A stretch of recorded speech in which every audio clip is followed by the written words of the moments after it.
Today in Unsustainability, deadly heat in Europe, mayors trying to rein in data centres, India's monsoon starting to move again, businesses pushing electrification, and California suing over emissions rules.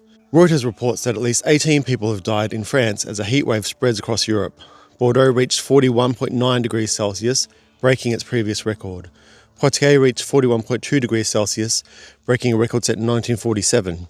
Paris was expected to record its hottest June day. Britain is also forecast to potentially break its June temperature record this week. Reuters reports that mayors from 40 cities are backing a new global urban data centres pact. The cities include London, Phoenix and Melbourne. The goal is to reduce pressure from data centres on electricity grids, water supplies and local communities. Melbourne already has around 50 major data centres. They're projected to use roughly 10% of local power demand by 2030 and as much as 20% by 2040. They could also use around 20 billion litres of water a year, equal to around 4% of Melbourne's drinking supply. Reuters reports that India's monsoon has revived after a 2-week stall. Rains are expected to move into central regions this week. That could help summer crop sowing and bring relief from a heatwave. India's monsoon delivers about 70% of the country's annual rainfall. Nearly half of India's farmland lacks irrigation. In the first 21 days of June, rainfall was 42.2% below average.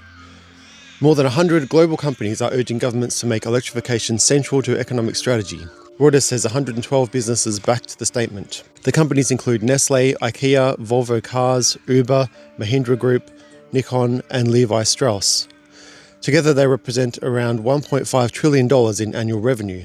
They argue that reliance on fossil fuels leaves economies exposed to price shocks and supply chain disruption. They're calling for clearer policy, better electricity markets, grid investment and faster permitting. California is suing the US Environmental Protection Agency. The case concerns California vehicle emissions rules that were sent to Congress for possible repeal. California says the move is illegal. The EPA says the waivers should have been sent to lawmakers under the Congressional Review Act. The rules include cleaner vehicle standards and rising electric vehicle requirements. California's Attorney General says reversing them would mean more pollution, poorer air quality and greater health risks. That's it for today. Links are in the description. Follow me for daily updates.